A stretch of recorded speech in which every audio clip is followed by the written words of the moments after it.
Hello everyone, welcome back to the channel. तो कैसे हैं आप लोग? बढ़िया। चलिए, तो आज हम अपना नया चैप्टर आज स्टार्ट करने जा रहे हैं क्लास 11th का, डेप्रिशिएशन। ठीक है, कौन सा चैप्टर? डेप्रिशिएशन। आई डेप्रिशिएशन।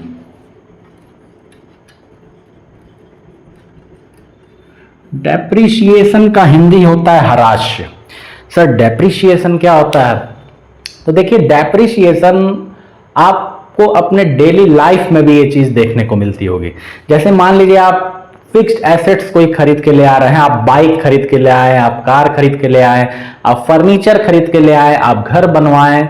ठीक है, तो समय के साथ साथ या फिर उसको यूज करने के साथ साथ आपको यह देखने को मिलता है कि उसकी कीमत क्या होती है, धीरे धीरे धीरे धीरे क्या होती रहती है, फॉल करती रहती है, गिरती रहती है। ठीक है, जैसे कि आप अगर आज बाइक खरीदे हैं तो आप एक खरीदे और तुरंत अगर उसको सेल करने जाएं तो भी आपको उतनी वैल्यू नहीं मिलेगी।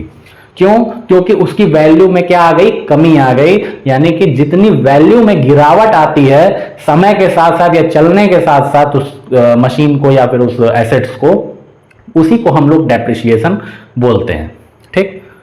ठीक है सर। तो डेप्रिशिएशन का डेफिनेशन क्या होता है? तो gradually fall in the value of assets is known as depreciation. ठीक है, तो डेप्रिशिएशन में क्या लिखेंगे आप लोग? Gradually fall in the value of fixed assets is known as depreciation. ठीक है सर। तो सर, डेप्रिशिएशन हम चार्ज क्यों करते हैं? तो अभी मैंने आपको बताया कि समय के साथ साथ क्या होता है, चीजों की वैल्यू में गिरावट आता रहता है। तो मान लीजिए जो मशीन आज आप यूज कर रहे हैं, जो बाइक आप आज खरीद के ले आए हैं, उसकी मैक्सिमम लाइफ 10 साल, 15 साल, 20 साल, ये पर्सन टू पर्सन, ये company to company useful life क्या करती है? डिफर करती है। कोई सोचता है कि हाँ हम जो है इसको 10 साल चला लेंगे, कोई सोचता है कि हाँ हम इसको 5 साल चला लेंगे। यानी कि अपना एस्टिमेशन एक तय करना पड़ता है स्टार्टिंग में कि हाँ हमारा इस पर्टिकुलर एसेट्स का इतना यूज है और लगभग मेरे पास ये इतने साल तक चल जाएगा। तो उसी को हम लोग क्या बोलते हैं? उसी हिसाब से हम क्या करते हैं, उसकी कॉस्ट को हम लोग डिवाइड कर देते हैं और टुकड़े में थोड़ा थोड़ा हम लोग जब भी हर साल प्रॉफिट में से थोड़ा पैसा क्या करते हैं? डेप्रिशिएशन के नाम पे जुटाते रहते हैं कि आने वाले समय में जब वो एसेट्स खराब हो जाए, उसकी वैल्यू पूरी तरह से खत्म हो जाए, तो हम लोग उसको इजीली रिप्लेस कर सके दूसरे नए एसेट्स से। ठीक है, क्योंकि मान लीजिए अब 1 करोड़ की मशीन है, अब 1 करोड़ की मशीन हम चला रहे हैं, एकदम डेप्रिशिएशन तो कोई लगा ही नहीं रहे हैं, पता चला 5 साल बाद उसमें टूट गया, मशीनों में टूट गया हो, तो मशीन जब टूट जाएगा तो कहां से ले आओगे? 1 करोड़ रुपया दोबारा कहां से लाओगे? तो 1 करोड़ जब तुम अपने बिजनेस के प्रॉफिट में से उस साल तुम मशीन खरीदोगे ना, तो पूरा बिजनेस हिल जाएगा। यानी कि तुम्हारा 1 करोड़ रुपया फालतू का डायरेक्ट उसमें इन्वेस्टमेंट तुमको करना पड़ जाएगा। लेकिन वही अगर पैसा तुम 1 करोड़ रुपए 5 साल तक थोड़ा जुटाते रहो, तो 5 साल बाद तुम्हारे पास एक हैंडसम अमाउंट क्रिएट रहेगा और उस अमाउंट से तुम इजीली उस एसेट्स को रिप्लेस कर सकते हो। तो ये होता है डेप्रिशिएशन का खेल। ठीक, तो मान लीजिए कि फर्नीचर है, तो एक फर्नीचर है, फर्नीचर ए, और ये आप कहां पे? ये है आपके घर पे, मतलब घर पे यूज कर रहे हैं। एक फर्नीचर है, फर्नीचर बी, इसको आप अपने कंपनी में यूज कर रहे हैं। और एक फर्नीचर है, फर्नीचर सी, ये मान लीजिए हम अपने कोचिंग में यूज कर रहे हैं। ठीक है, कोचिंग में यूज कर रहे हैं हम अपने। ठीक है, बच्चे आ रहे हैं, पढ़ रहे हैं। ठीक, तो ये बताइए, अब ये फर्नीचर है, तो अब पर्सन टू पर्सन चीजें डिफर करेंगी। कहने का मतलब अब आपको यह बताना है कि सबसे ज्यादा फर्नीचर किस जगह पे चल जाएगा, मतलब सालों साल कहां पे चल सकता है फर्नीचर। तो सालों साल अब आपका आंसर होगा कि क्या? कि सर घर पे अगर फर्नीचर जो रखा हुआ है ना, वो सालों साल चलेगा, मतलब कि वो अधिक चलेगा वो। ठीक है, इन दोनों के कंपैरिजन में। कंपनी में लोग आते हैं, बैठते हैं, दिन भर बैठेंगे, उसी पे कूदेंगे, उसी पे।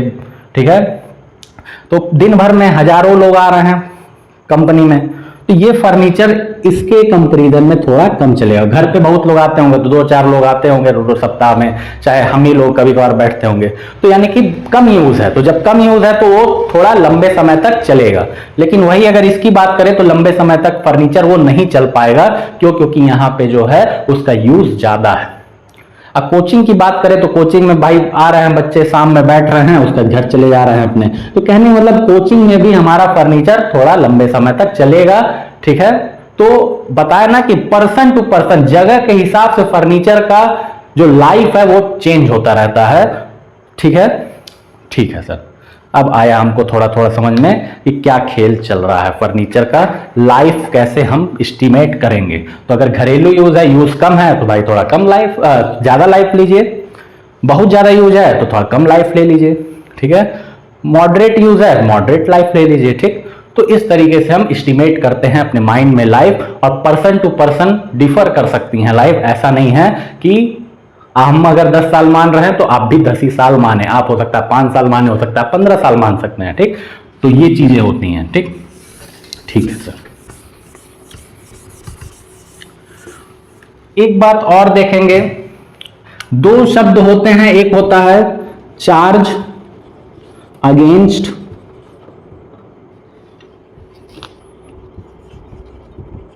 प्रॉफिट, और एक होता है एप्रोप्रिएशन ऑफ प्रॉफिट।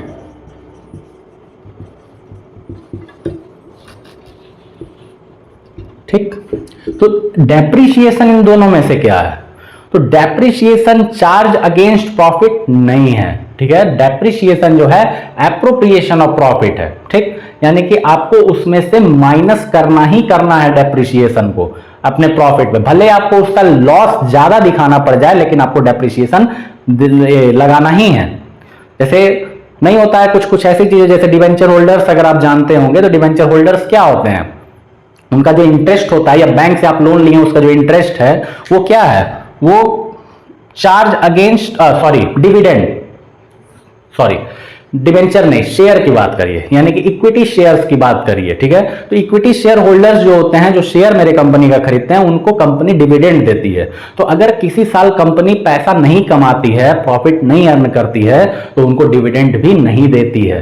क्यों? क्योंकि वो डिविडेंड का पैसा क्या होता है, चार्ज अगेंस्ट प्रॉफिट होता है। तो यानी कि अगर कंपनी के पास प्रॉफिट नहीं है तो उसको चार्ज नहीं किया जाएगा, और कंपनी के पास प्रॉफिट आया है तो उसमें से उनको पैसा दिया जाएगा। लेकिन डेप्रिसिएशन के साथ ऐसा बिल्कुल नहीं होता है। डेप्रिसिएशन चार्ज अगेंस्ट प्रॉफिट नहीं, वो एप्रोप्रिएशन प्रॉफिट है। मतलब कि आपको हर साल उतनी वैल्यू जुटानी ही जुटानी है।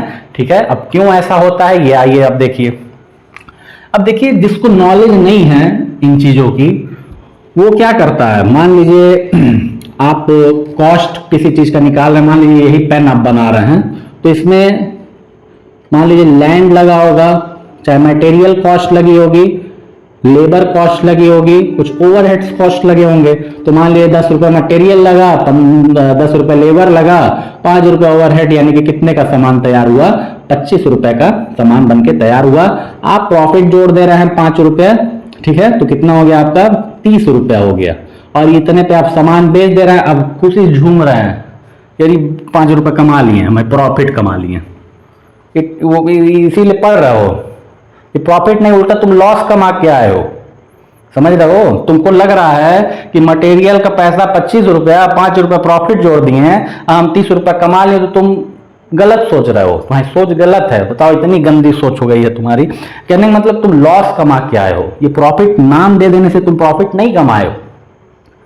सर ये कैसे आप बोल सकते हैं? आज तक तो हम मैथ में भी यही पढ़े हैं, क्या प्रॉफिट एंड लॉस चैप्टर में, और आज तक हमको यही जानकारी थी कि जो भी कॉस्ट है उसमें प्रॉफिट जोड़ देते हैं तो हमारा जो है क्या कहा जाता है, सेलिंग प्राइस आ जाती है, और उतना हम प्रॉफिट अर्न कर लेते हैं। Cost plus profit equal to sale होता है। तो यहाँ थोड़ा माइंड चेंज होगा आपका। तो यही बात है ना, कॉमर्स जब आप पढ़ते हैं तो आप ब्रॉड माइंड वाले बनते हैं। मतलब कि क्या चीज, मतलब जो दुनिया नहीं सोच सकती है वो आपको सोचना पड़ेगा यहाँ, क्योंकि आपको अलग कुछ करना है। ठीक है, तो यहाँ पे कोई ठेले वाला है, कोई चाय बनाने वाला है, वो यही काम करता है और सोचता है कि हम कमा क्या है, लेकिन वो कमा नहीं रहा है, उल्टा वो डूब रहा है। जैसे कि आप मान लीजिए, देखते होंगे कई क्या कहता है, गाड़ी चलाने वाले हैं या कोई भी हैं, मान लो चालक हैं, तो वो लोग अगर डेप्रिसिएशन नहीं अगर क्रिएट कर रहे हैं अपने पास, तो एक समय पैसा आया रख लिए, ठीक है, उनका ये बस वो देख रहे हैं कि 100 रुपए का पेट्रोल डलवा रहे हैं और उससे हम मान लो 10 किलोमीटर चल रहे हैं, तो जितना अर्न हुआ वो सब मेरा प्रॉफिट हो जा रहा है। भैया वो प्रॉफिट नहीं है पूरा, उसमें से तुम नॉन कैश आइटम कहाँ माइनस किए। डेप्रिसिएशन जो होता है वो कैश आइटम नहीं होता है, वो नॉन कैश आइटम होता है डेप्रिसिएशन।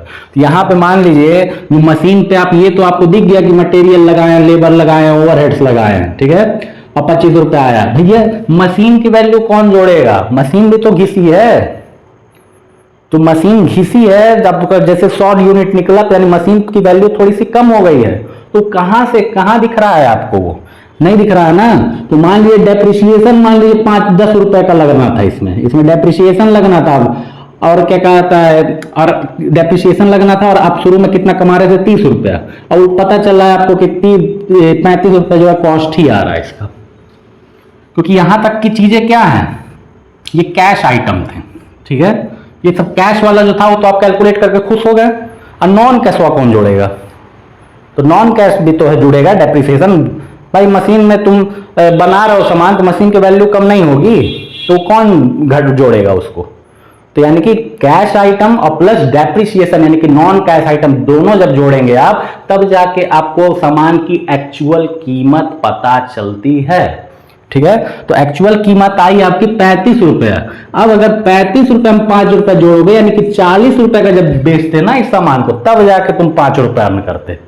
अभी तो तुम घाटे का सौदा कर रहे हो और खुशी झूम रहे हो कि हम जो है फायदा कमा लिए, लेकिन तुम गलत सोच रहे हो, तुम फायदा नहीं उल्टा नुकसान कमा के आए हो, क्योंकि तुम नॉन कैश आइटम जैसी चीज आज तक जानते ही नहीं थे कि क्या होती है। आए समझ में। तो ये डेप्रिसिएशन का खेल होता है, आए समझ में। तो बहुत ही प्यारा चैप्टर है, बहुत इजी चैप्टर है, बहुत मजा आएगा पढ़ने में, ठीक है। समझ जाइए कि ये भगवान श्री कृष्ण का बना बनाया प्रसाद है, बस आपको खाने की देर है, ठीक है। तो डेप्रिसिएशन एप्रोप्रिएशन ऑफ प्रॉफिट होती है, ये कंसेप्ट होता है डेप्रिसिएशन का। तो डेप्रिसिएशन एक्चुअल कॉस्ट को पता करने के लिए भी यूज की जाती है। डेप्रिसिएशन का डेफिनेशन क्या होता है, तो gradually fall in the value of assets is known as depreciation, यानी कि हमेशा समय के साथ साथ जो भी एसेट्स की कीमत में गिरावट आती रहती है उसी को हम लोग डेप्रिसिएशन बोलते हैं। तो सर गिरावट आ रही है तो भाई मिल क्या रहा है उसको, जैसे मान लीजिए कुछ चीज कम हो रही है तो कुछ चीज बढ़ती भी तो है। हम तो आज तक यही सीखे हैं कि भैया कुछ डेबिट है तो कुछ ना कुछ क्रेडिट होगा, अब कुछ क्रेडिट है तो उसका कुछ ना कुछ डेबिट भी होगा। तो आइए देखिए क्या होता है। तो मशीन है ये, अब मशीन है मान लीजिए, अब इसमें इसकी वैल्यू है मान लीजिए 1 लाख रुपए का था, ठीक, 1 लाख रुपए मशीन थी। अब आपको लग रहा है कि इस मशीन से लगभग जो है हम 1 लाख यूनिट बना पाएंगे, ठीक। तो 1 लाख यूनिट आप ये एज्यूम कर लिए। अब आप बना लिए 10,000 यूनिट, 10,000 यूनिट इस मशीन से बना दिए, पूरा प्रोडक्शन कर दिए। अब बताइए कि मशीन की कीमत आपके हिसाब से कितनी गिर गई, यानी कि ये मशीन अब कितने की बची होगी बताइए। तो अब आपको दिख रहा होगा कि 1 लाख रुपए, तुम 1 लाख यूनिट सोचे थे कि इस मशीन से बनाएंगे, और क्या कहा जाता है 10,000 यूनिट तुम बना चुके। तो यानी कि एक्चुअल में अब तुमको ये लग रहा है कि इसमें हम मैक्सिमम 90,000 यूनिट और हम बना सकते हैं, ठीक है। तो यानी कि 10,000 रुपए से तुम्हारा वैल्यू इस मशीन का गिर गया, यानी कि जितना यूनिट प्रोड्यूस हुआ और उतने से ही मशीन की कीमत में गिरावट आया। तो मशीन की कीमत गिरी और वहां पे सामान बढ़ गया, आया समझ में। तो एक चीज कम हो रही है तो दूसरी चीज को बढ़ा देता है, ठीक, आया समझ में, ठीक। तो देखिए 1 लाख रुपए की मशीन थी, 10,000 रुपए का यूनिट आप बना दिए, तो एक्चुअल में 90,000 रुपए की मशीन आपके पास बची हुई है। और ये 10,000 रुपए गिरावट आया, 1 लाख से 90,000 जो हो गया है, तो 10,000 गिरावट गया कहां, तो वो बन गया आपका सामान, आया समझ में। तो ये खूबसूरती होती है किसकी, डेप्रिसिएशन की, ठीक। और डेप्रिसिएशन क्या होता है, नॉन कैश आइटम होता है, और एप्रोप्रिएशन ऑफ प्रॉफिट होता है। ये बातें याद रखिएगा, बुक्स में ये सी चीजें नहीं मिलेंगी आपको, ठीक, ठीक है सर।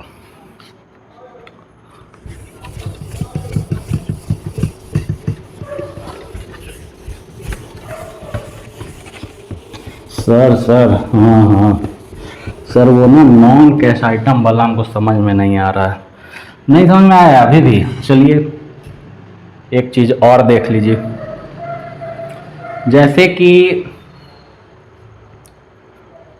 आप मशीन जो है खरीद के ले आए, ठीक है, तो मशीन खरीद के ले आए तो एंट्री क्या करेंगे,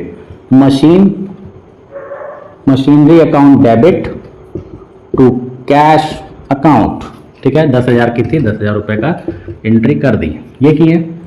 अब इसमें गिरावट आया, इस मशीन के वैल्यू में गिरावट आया, ठीक, तो गिरावट आने पे क्या करते हैं हम लोग, डेप्रिसिएशन अकाउंट करते हैं डेबिट और टू करते हैं मशीनरी अकाउंट, ठीक है। मान लीजिए 10% था डेप्रिसिएशन, तो 10% से गिरा यानी कि 1,000 रुपए से जो है गिर गया, ठीक है, 1K से गिर गया, ठीक। तो यानी कि डेप्रिसिएशन डेबिट टू मशीनरी। अब ये देखिए इसमें दिख रहा है कि हाँ पैसा गया है, तो ये तो मेरा कैश आइटम हो गया, लेकिन इसमें कहाँ तुमको कैश ट्रांजैक्शन दिख रहा है, लेकिन वैल्यू तो इसमें भी गई है ना भाई, वैल्यू गई है तो दिखना चाहिए ना कि हाँ इतने रुपए की वैल्यू गई है, लेकिन रुपए इसमें दिख ही नहीं रहा है, इसमें तुमको मशीन के नाम से दिख रहा है, हाँ 1,000 रुपए की मशीन जो है कम हुई है, तो रुपया तो तुमको दिख गया लेकिन कैश का नमूना नहीं दिख रहा है यहाँ। तो कौन आइटम बोलोगे, ये तो नॉन कैश आइटम है।